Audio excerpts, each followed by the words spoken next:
ordinary people who are living extraordinary lives.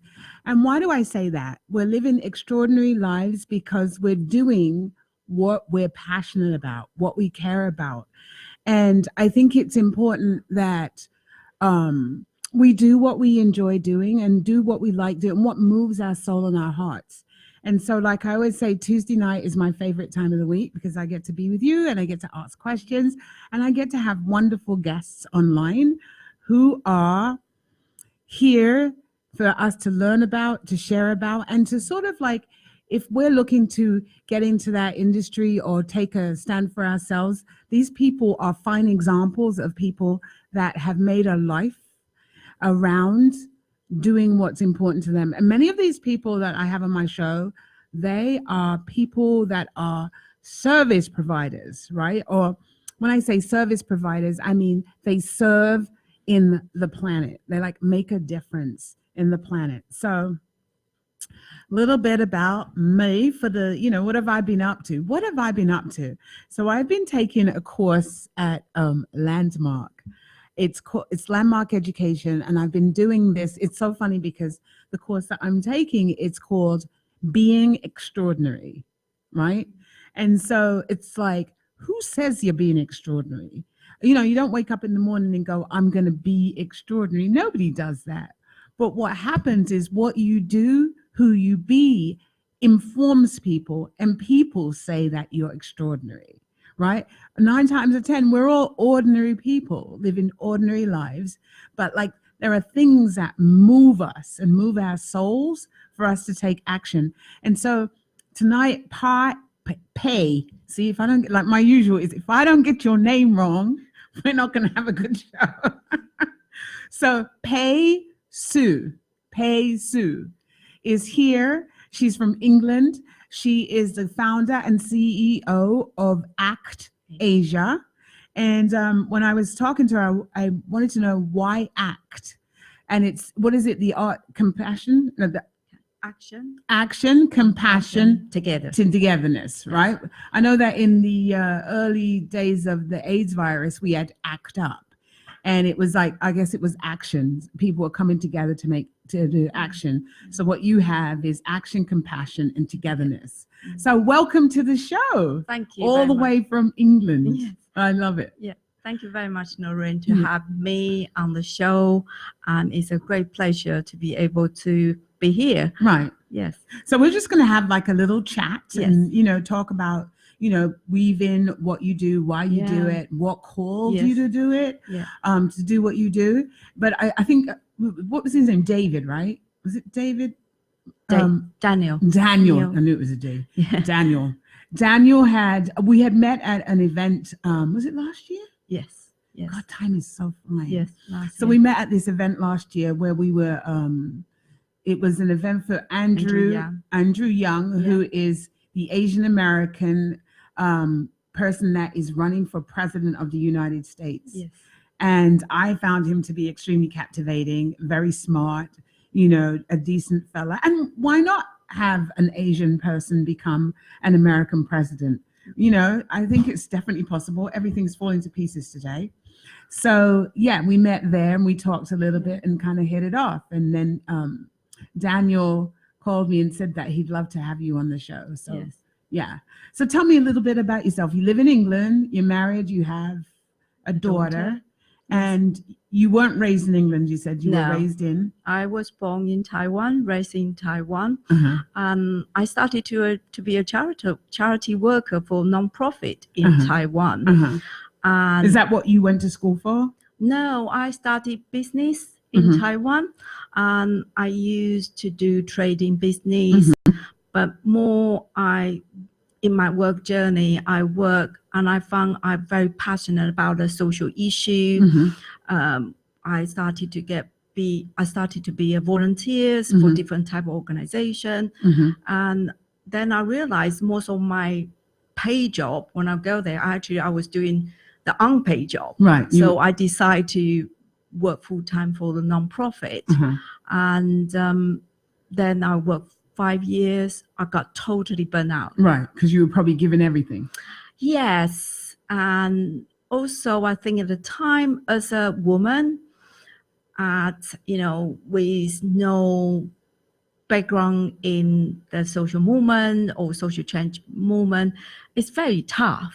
So I think you give everything and you get very frustrated, and you got I can relate. You kind of question yourself, and then I felt, how did people do in the West? Right. And I was so, kind of curious, and I want to become better. So I left Taiwan to travel I was intern in America for several months. I worked with the different non-profit organizations at the time. And what did you discover after working with the non-profit organizations? I think I used 1 year to work with different type of organization in Europe and also in United States. And I have to say the professionalism of these different type of charities is phenomenal. Okay. And also I think the charity, the whole society is accepted charities, except the non-profit. They've been seen as very positive force within the country. And what was it like in Taiwan? In Taiwan at that time, it's still very early stage of foundations of, the kind of third party force to help the society become better. So I think the acceptance, if you look at the social change, if you look at the non-profit, their force and their acceptance in the country and here is very different at the time. So I think no wonder I feel very struggling at the time, because people think, what are you doing? Why are you not doing a paid job? Why you change your paid job to be like a job never heard of? And also, English. And also at the start at the time, I was, I started from I was very concerned about human rights, the women rights movement, the prisoners' welfare, the young defenders, their welfare issues, and then I moved to environmental issues, and then when I become a full-time staff, I actually work on animal protection, and especially promote animal welfare. And I remember my family or my close friend was like, "What? Animal welfare again? What are you doing?" Exactly. What does it mean, welfare for animals? They just never heard of. So I think with all these is kind of you burn out very quickly, because you have to self-taught, you have to self-learn, you have to be really thick-skinned to do, to talk to media. I never had media training at the time. So to be really brave to knock the door, say, hey, we have a press release, you feel like very intimidating at the time as well. And that's why I left Taiwan. So now my experience and my observation, I'm not saying it's the truth, but my experience and observation of animal welfare in the East, in Asia, doesn't appear to be a thing of existence. Yes. Because everything ends up on the table. Yes. That's, I think that's part of it is very true. I think that's come back to, I've been in the charity sector for more than 25 years. I've been working this as my profession for over 25 years. And I really are thinking is we can no longer look at all issue in isolations. Okay. So animal welfare or animal rights issue, it is a big problem in that part of the world. But not because people are cruel or they are not more cruel than people here. Yes. You still get lots of cruelty issues everywhere in the West. But I do think we are more ignorant about animals' needs, their basic cares. And they go back to the history, and if you look at how the society development is, we just don't see animals have same status as people here. The status of animals here, boy, is like they have a push chair. Yes. They have a push chair. They have like little beds. They have like really great food, gourmet food. I have a friend of mine who she actually bakes her dog's cookies. She doesn't have children, but she bakes her dog's cookies, and he has his own room, and she really loves this dog. But I think the love to this dog is more than just a dog. The dog is a companion. Yes. That the dog is a part of family member, almost like your own children. Yeah, well, she calls it her boy. Her exactly. Boy. So I think that is very different relationships. The human-animal relationship from this point is very different. Right. If you compare to the, East, when I grew up, animal is just there. You live in the backyard. You live in the backyard, or they're just there for people to be used, to right. be eaten. So the relationship is very different. Even to date, I spent most of last 13 years since I set up ACTA Asia is try to redefine the definition of animals. Right. We talk about, to people, to media, to the school authority is saying animals are not just objects. They're not moving objects. They actually are sentient beings. Right. They have feelings. They have emotions. They have compassion as well. So they do. So I do think that is something we are not familiar with. Right. That's not how we've been taught. Right. When we were little. I think part of it's not the modern culture, but we do have a culture with like yin and yang, the Taoism, that is there, but I think it's missing in the modern days of the life, or the way you actually treating that animal. Do you really treat it as your family member? Do you have that companion animalship? Right. Instead of just they are there for us to service us in the sense. Well, it's very different. You know what? We're going to take a break and we'll come back.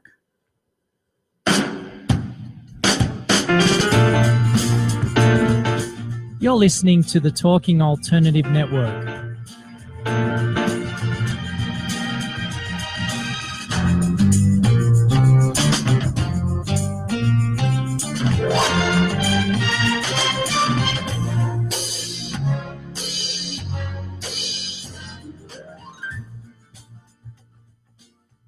You're listening to the Talking Alternative Network. Are you stuck in a rut? Negative thoughts, feelings, and conversations got you down? Hi, I'm Noreen Sumpter, the Potentiator. Tune in every Tuesday at 9 to 10 p.m. Eastern Time and listen for new ideas on my show, Beyond Potential, Live Life Your Way, on talkradio.nyc. Are you a conscious co-creator? Are you on a quest to raise your vibration and your consciousness? I'm Sam Leibowitz, your conscious consultant, and on my show, The Conscious Consultant Hour, Awakening Humanity, we will touch upon all these topics and more. Listen live at our new time on Thursdays at 12 noon Eastern Time. That's The Conscious Consultant Hour, Awakening Humanity, Thursdays, 12 noon on talkradio.nyc.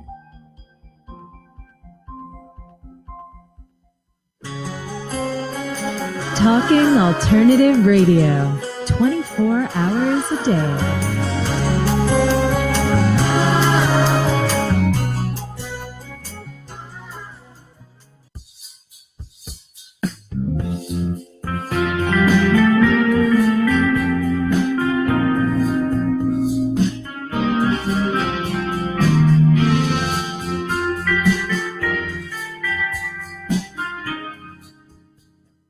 So we're back on Beyond Potential, Live Life Your Way, and I'm with Pei Su. I have to do the head so I get it right.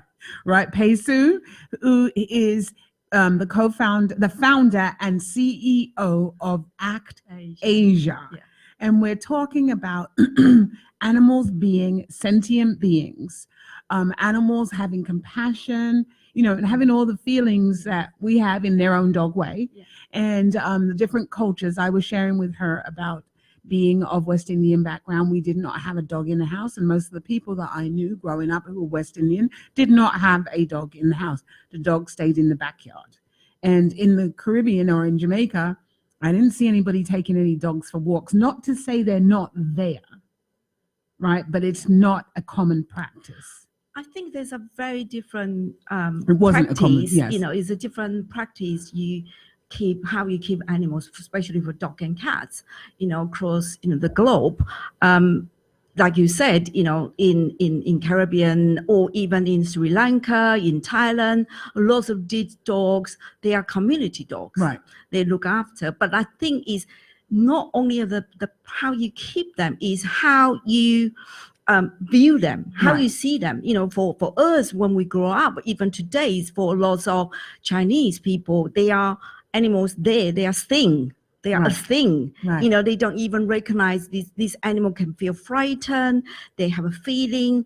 If it's cold, they feel the coldness as well. It just probably doesn't register and compute. We just never been told. Right. We haven't been reminded. It's not something. So then it become a problem because you're not aware of this animal. They are sentient. Right. So I always remember when I started, the organization, when we have education program, we have a test run class. We have invited the kindergarten kids to come in, and this boy was about 5, and I say to him, "Do you like a dog?" And he said, "I do, but my mother told me dog is very dirty and it's very dangerous. They can bite me anytime. So never ever touch a dog. That dog, if the dog, bite me, I will get rabies." And you will think, wow, this is a 5-year-old child. He's always got a story about everything about this dog is always negative. And he really probably wanted a dog. Exactly. And so we found is the kids actually were born be very empathetic, compassionate, and they like animals because they feel connected. And actually the scientific study show is actually animals are medium for kids to learn to love nature. So that the animals, allow them to get in touch and to kind of link with the nature. So if the kids grow up to feel everything so negative about the animals, how is she going to have, this child to have a positive relationship or view that, our society and our world consists of human, animals, and nature. So I think that's the problem we are facing. I don't want to belabor the conversation about the animals and stuff like that, because it's great. And it's a conversation about animals. We can go on forever, right? Because it's just one of those things. Yes. But one of the areas that you focus on is illegal trading. Yes. You doing that must have been very risky. I mean, one night, 20 years ago, I started to do lots of undercover investigations. I've been to the bear farm. I've been to the bear farms. Yes, I did not know there was such a thing. Yeah, the bear bio farms. These bears were kept in a cage for lives, just to extracting their bile for the juice, bear bile to juice to make a Chinese medicine. Okay. So these are the animal, this huge bear, they cannot move, they live in a cage.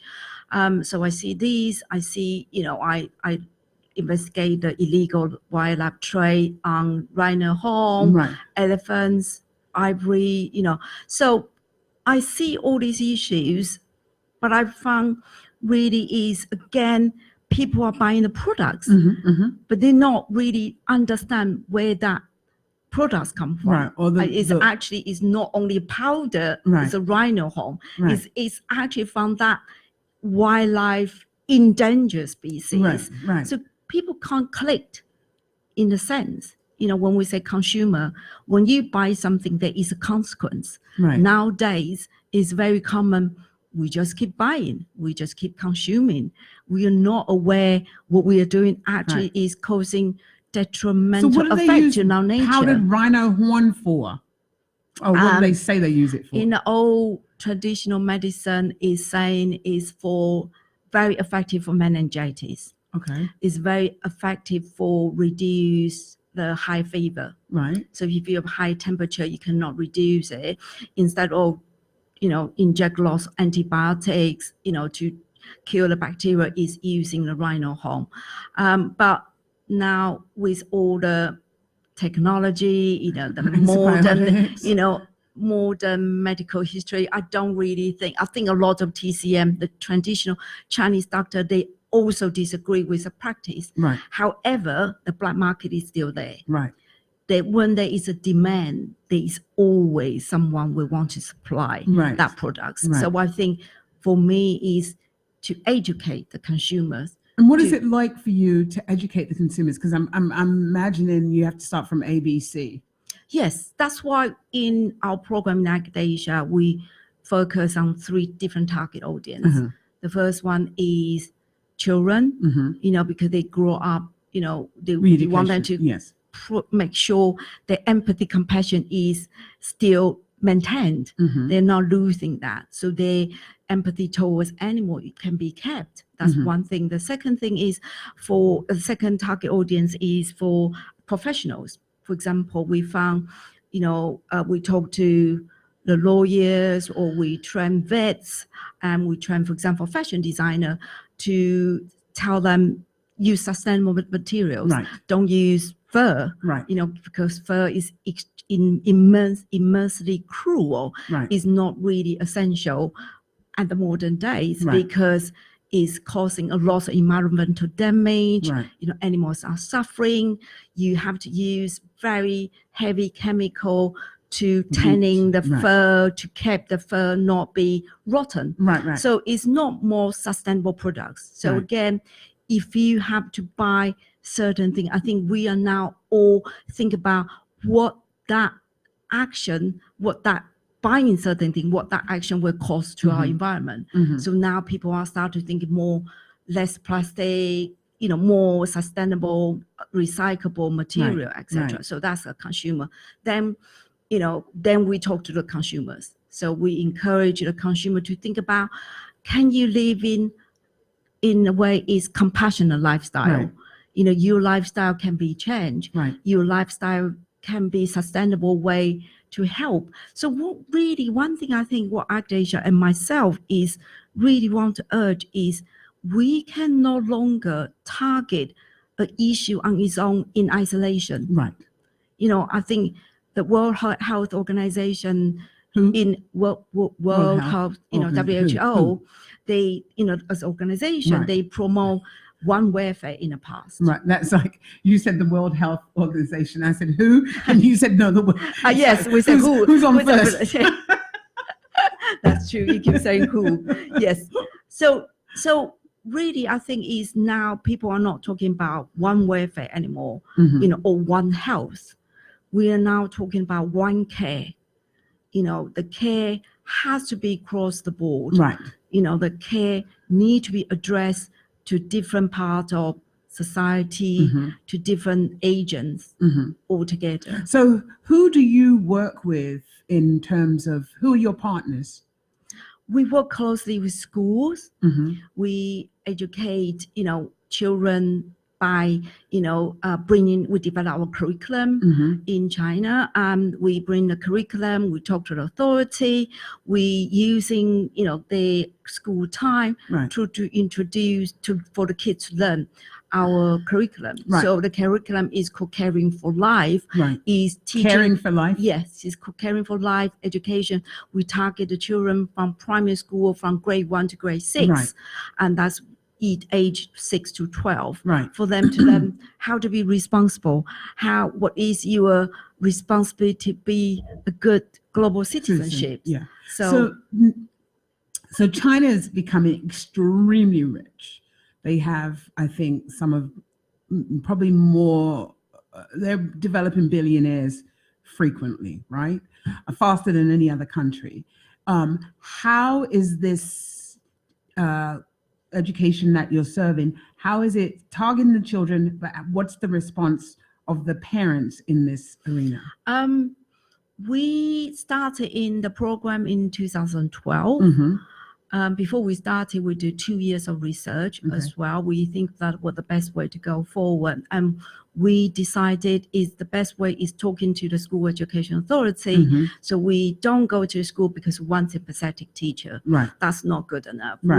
We feel it's very important we get school authority on board, that no one understand the importance of the issue. And also they also agree when kids learning in school is no longer just how clever they are in terms of academic, result. They should start to learn how to be a responsible person. They care, they take responsibility, they respect our, elderly, there's respect of the teacher, there's respect of, our nature and animals as well. So 2012, 13, 14, 15, 16, 17, 18, 19. So you're 7 years old. For our school education, yes. we established in 2006. So we've been, established and running for 13 years, but we have done school education specifically for last 7 years. Right. So in 7 years, when you went in at 7, now your kids today are 14. Right? The first set of kids that you worked with, would you say? Yes. Right? So what has been the outcome? What do you see as an outcome? We have we have the specific evaluation. We work with City University of New York, Dr. William Samuels, and he is an independent researcher. He did the evaluation of our course, and for the 3 years started between 2013 to 16, it has shown the kids actually become more compassionate. They become kinder. Right. So when we talk about 6 and 7 years old kids, what do you mean they become kinder? They mean they're less hitting in school. They become less disruptive. They become more, easier to manage in the class. Right. They become less quarrel, less argument with their friends. So that is all their behavior change. They also have a student, they start to say, you know what, I don't really want to eat wildlife. Right. I don't really want this, turtle to kill for me to eat as a food. Right. So again, we are teaching kids to say, you make that choice. We're not there to tell you what you do, what you should do and shouldn't do. Is them to think about, I don't want to do it. So we are building that resilience when they are older. So they can say to no, I don't want to take drug. Not because of my family, because my parents say so or school say so, it's because I don't want to do it. Yes. And I think that's very important. We'll be right back. We'll be right back. You're listening to the Talking Alternative Network at www.talkingalternative.com. Now, broadcasting 24 hours a day. Talking Alternative.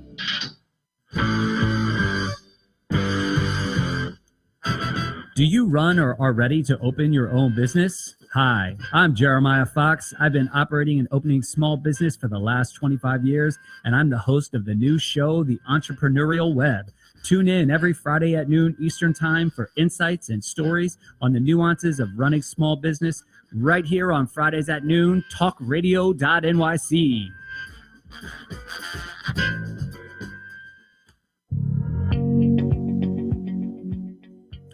Do you love or are you intrigued about New York City and its neighborhoods? I'm Jeff Goodman, host of Rediscovering New York, a weekly show that showcases New York's history and its extraordinary neighborhoods. Every Tuesday live at 7 p.m., we focus on a particular neighborhood and explore its history, its vibe, its feel, and its energy. Tune in live every Tuesday at 7 p.m. on talkradio.nyc. You're listening to the Talking Alternative Network. Are you stuck in a rut? Negative thoughts, feelings, and conversations got you down? Hi, I'm Noreen Sumpter, the Potentiator. Tune in every Tuesday at 9 to 10 p.m. Eastern Time and listen for new ideas on my show, Beyond Potential, Live Life Your Way, on talkradio.nyc. Talking Alternative Radio, 24 hours a day.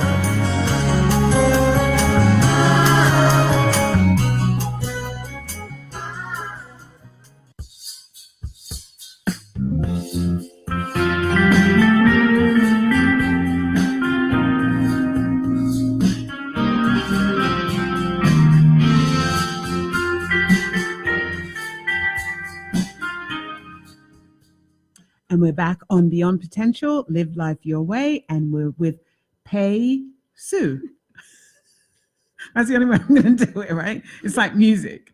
So you mentioned, and I love the fact that, you're educating the children, which will educate the parents, which will have them grow up to be, good civic citizens. And because when you say that, I think about in New York, we used to have this ad campaign for smoking. And it would be this guy who had his voice box removed, and he would speak like that, and he couldn't swim, and they had all these, and then they had the woman with the hands and the feet and the fingers cut off. And I remember my neighbor's children, they'd be like this, Noreen, we're not allowed to smoke cigarettes because this is what, they would mimic it, right?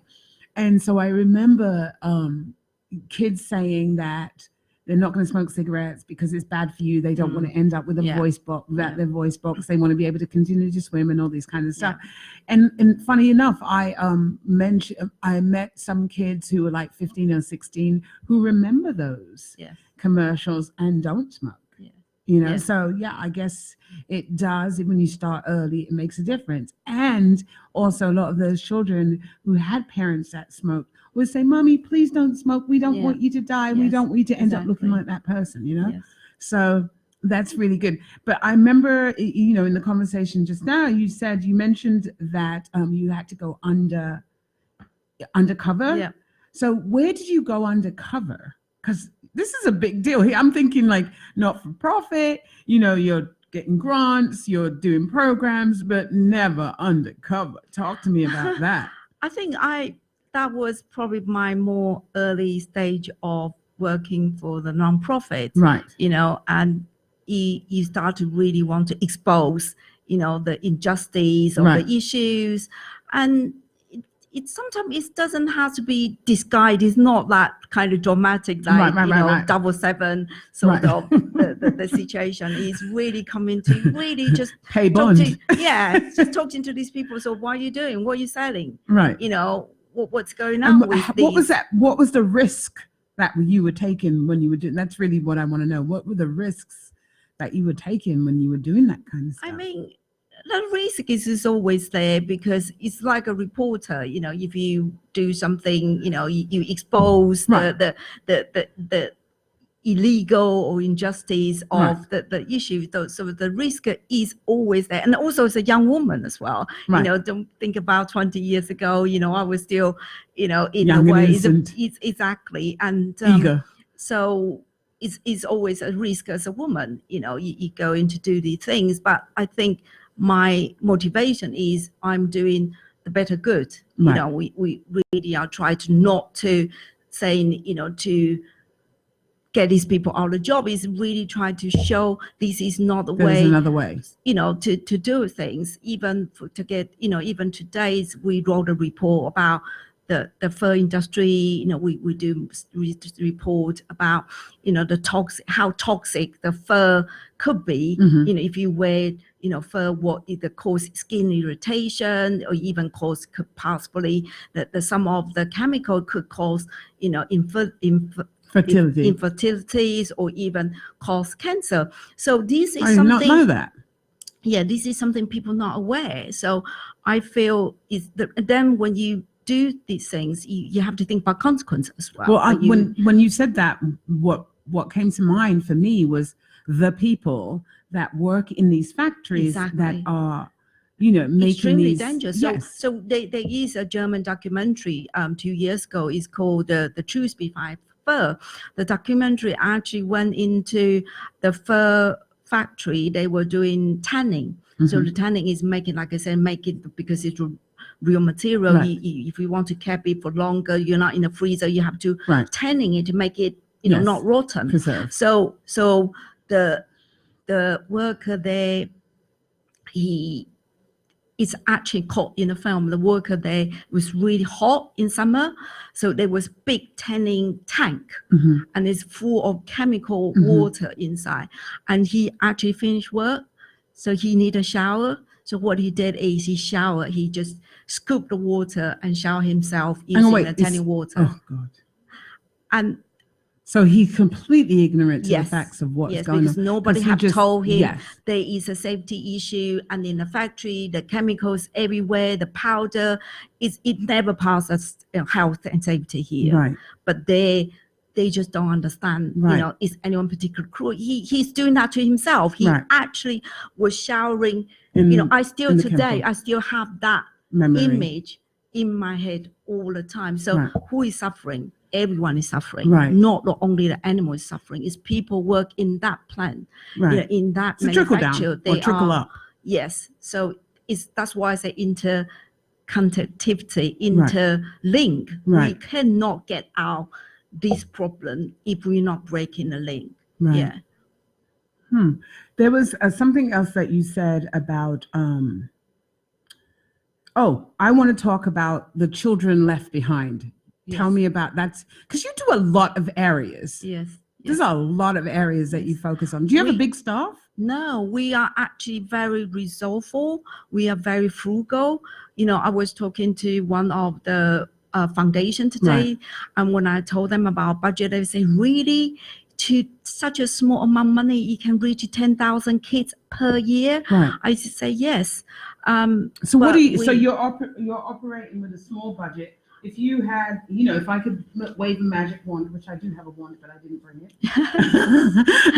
What is a budget that you would like to work on, or that could have you do a lot more? Yes, we say work. to people, for our education course, every child will be $15 a year.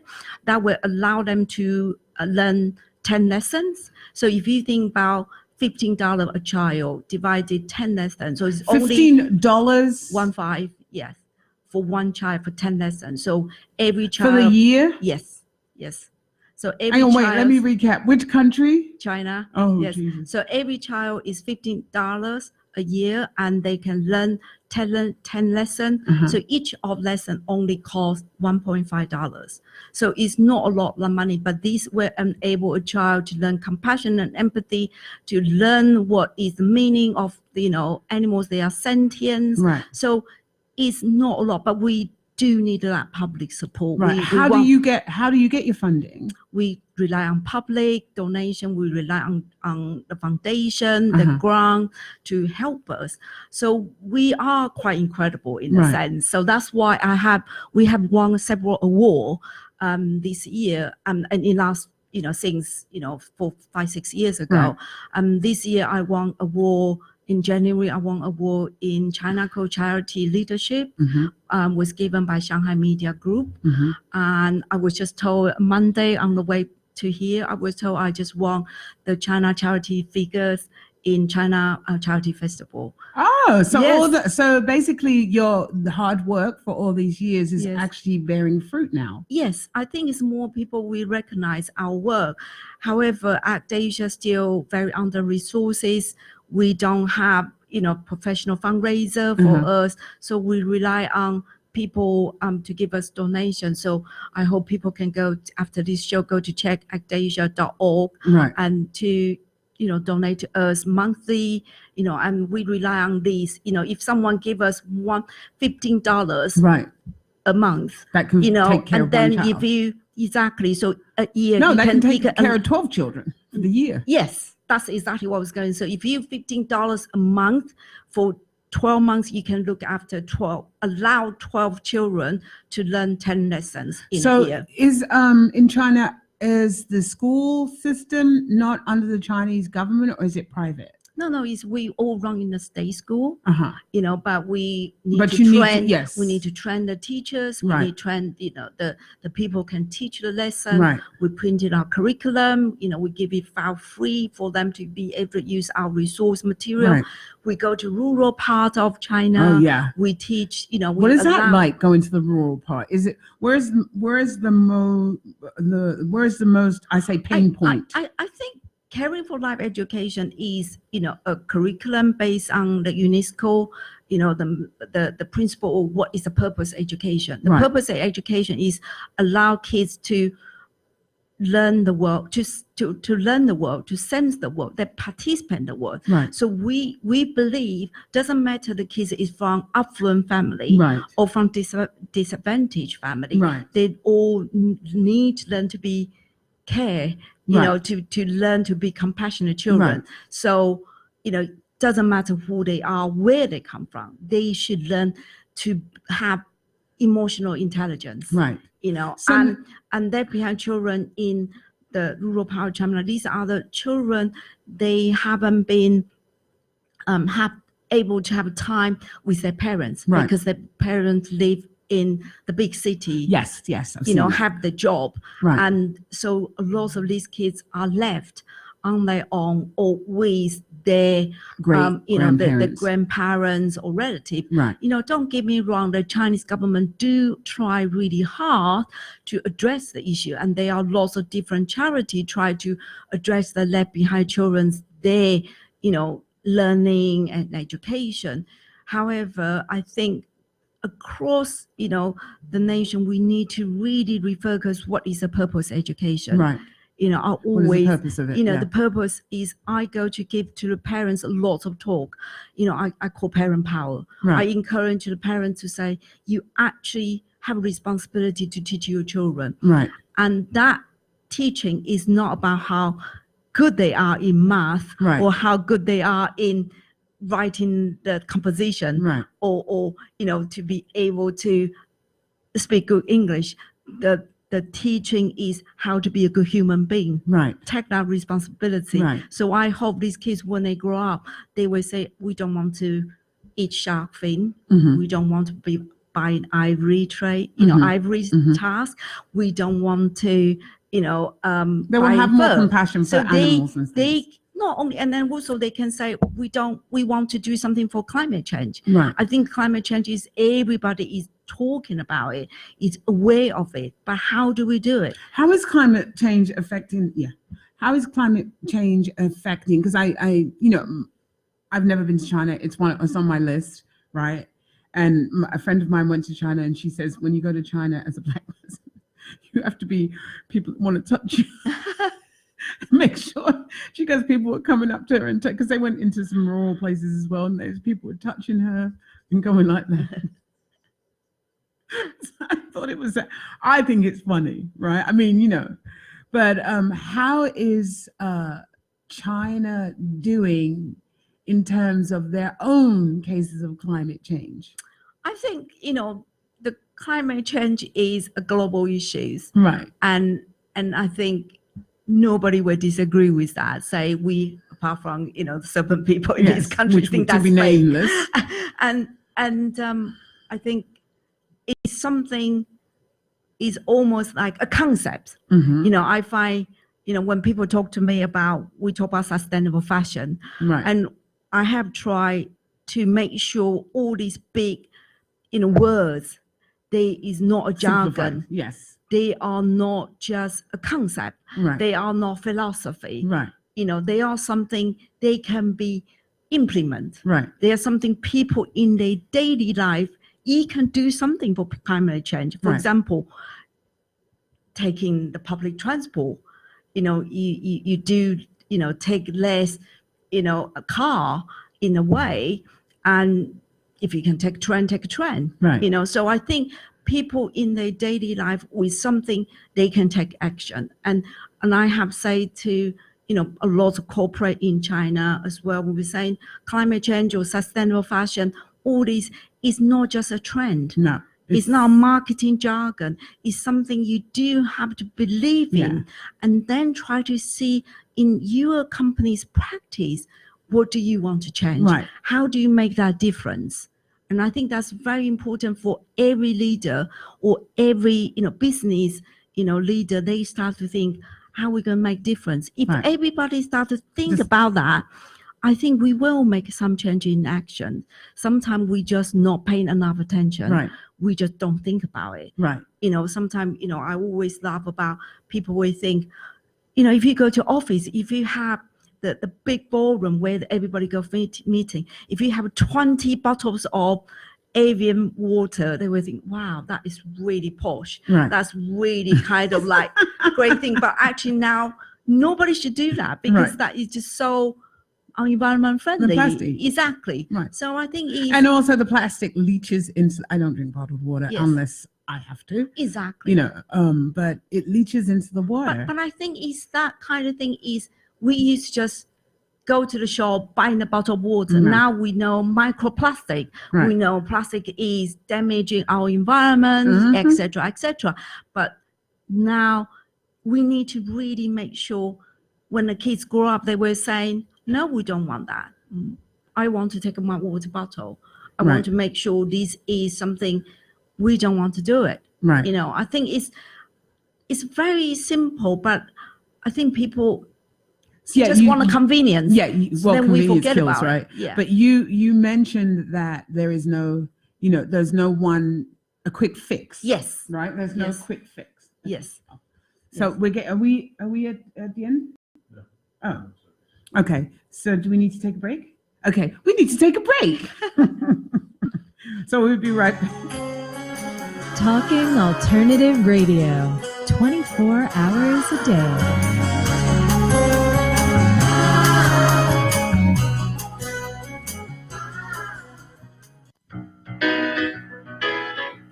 I'm the aptly named host of Tony Martignetti Nonprofit Radio. Big nonprofit ideas for the other 95%. Fundraising, board relations, social media. My guests and I cover everything that small and mid-sized shops struggle with. If you have big dreams and a small budget, you have a home at Tony Martignetti Nonprofit Radio. Fridays 1 to 2 Eastern at talkingalternative.com.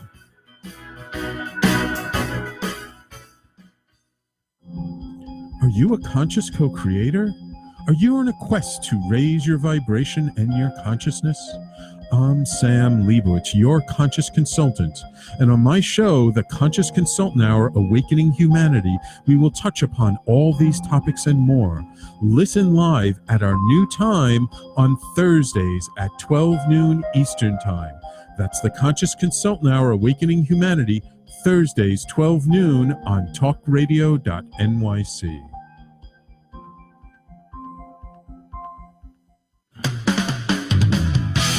TalkingAlternative.com.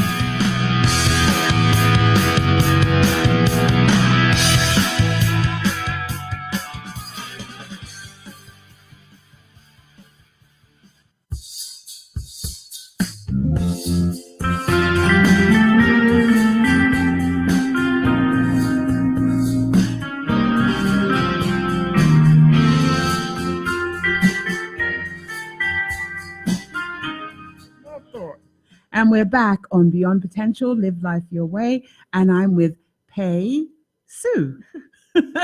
So, we were taking a break and you talked about your curriculum and we talked about sustainability. We've talked about like all the areas that you've got all the hot button issues. Yes. All of them, right?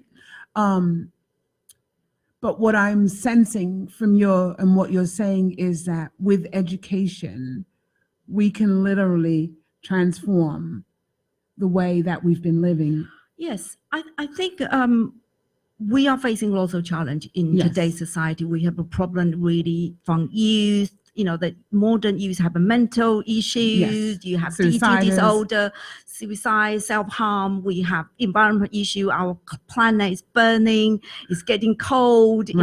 Flooding. We have animal issue. All these wildlife is things. So we are having so many burning issues. I spent first my 20 years on my non-profit career to try to fix different issues. Mm-hmm.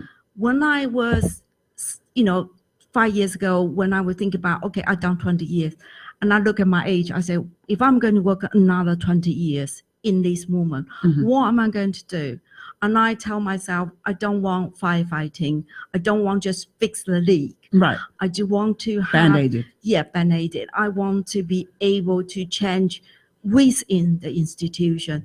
I want to make that long-term change. Right. And through education. And education is no quick fix. Right.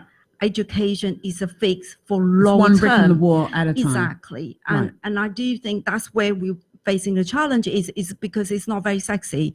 It's not about something very, immediate results. Say, okay, how many kids can change the world tomorrow?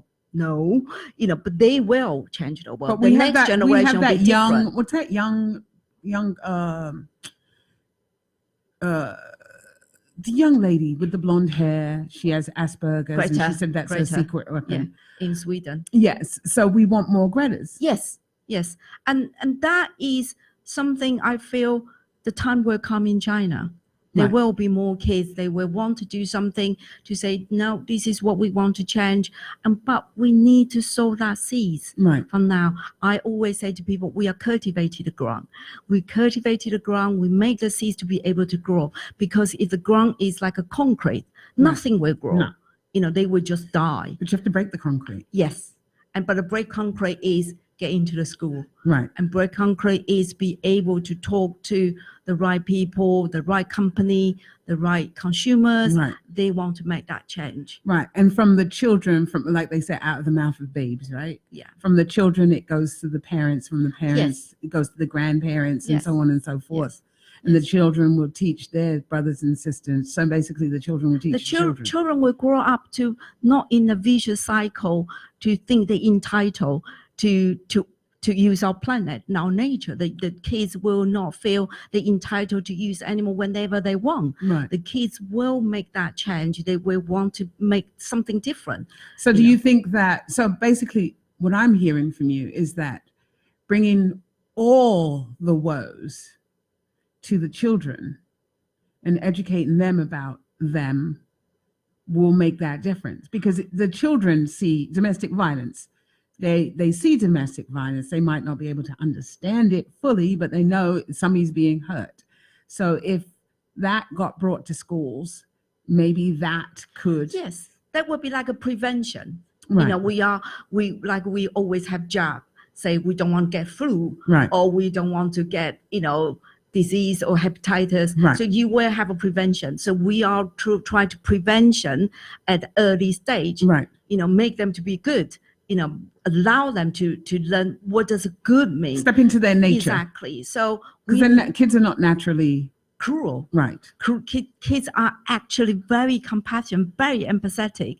So we are not trying to make the kids not Right. not lose that sort of nature ability, Right. in the sense. And also, I think it's very important to address, we are not just putting all the pressure on the children. Right. No. Because there's some saying to say, well, all the grow up doing a bad thing, but you tell us kids don't do certain Right. things. I think it's not like that angle. It's really try to really maintain what they have. Mm-hmm. And when these kids grow up, when they change, when they become their profession, when they have their own children, we are not in vicious circle. Right. So otherwise, that 5 years old child, like I said, he's received everything so negative about animals. Right. So when he grow up, he will tell his kids The same thing. Yeah. because that's what he was told. And the kids are like a blank canvas. They absorb so much Mhm. from the grow up Well, as a role model to do. The adage is they don't do what we tell them to do. They do what they see us doing. Yes, absolutely. Yeah. Yes. So if mommy and daddy eating, shark fin, that's adult food, Yes. then we want to strive to eat that Yes. as well. Yes. But if you tell them in school that, sharks have experience, sharks are going to be extinct. I think first of the thing is that, in the same shark fin, we don't go to school say don't eat No, shark fin. no. We are there to say, do you know sharks? Where does shark live? Yes. Sharks actually are wildlife. Yes. They live in habitat. Right. And sharks could feel pain. Right. And they have families. They have families. They They have live community. in beds. Exactly. Right. So you are teaching them then when they make that connection. So for example, China has a lot of circus. These Laws of circus, what? circus, animals perform Yes. in the zoo as a circus. Right. And they do horrendous things. The bear will ride a bicycle, the monkey will, do all sorts of tricks. The goats will ride a bike from like 5 meters high, in that sort of things. The kids, they will grow up to say, well, that's what animals do. Anyway, they're so clever they can do that, but they forgot that actually don't do that. They were trying to do it. Then we were told, the kids say, if that was you, do you want to do it? Will you feel scared? So the kids can grow up to say, you know what? I don't want to see circus. Right. Not because we say don't. They have that empathy And they understand it. towards the animals. So we've got 2 minutes. How can people find you? How can people donate to you? So people can go to our website. It's www.ACTA Asia is ACTASIA.org, ACTA Asia, yes. Yeah, ACTAasia.org. And there is a donate, button on our website. You can click through, and to donate to us through PayPal. And we ask for $15 to allow a child to get 10 learn lessons 10 lessons a in the year. curriculum. Yes. So if you do the monthly donation, that will be 12 children to be able to learn. Right. And so I hope we can get support. And also I think is, support our vision, to help the kids learn the importance of nature and animals. Right. And, human welfare Right. altogether. Human welfare. Yes. Behaviors, as you say. Exactly. So it's human, animals, and nature all interconnected. Right. So we are trying to address this holistically in a very comprehensive way instead of, isolation, look at things in isolation. Right. So I just want to thank you so much for coming all this way Yes. and coming on the show. Yes. I really appreciate it. This was a very interesting subject, Yes. and it's a very necessary topic because Yeah. if the animals go, we go too. Yes, absolutely. Thank you All ever right. so much to have me. Oh, you're Yeah. more than welcome. My Thank you. pleasure. So this is Noreen Sumpter on Beyond Potential. Live life your way. Signing off until next week. Bye. Talking Alternative Radio, 24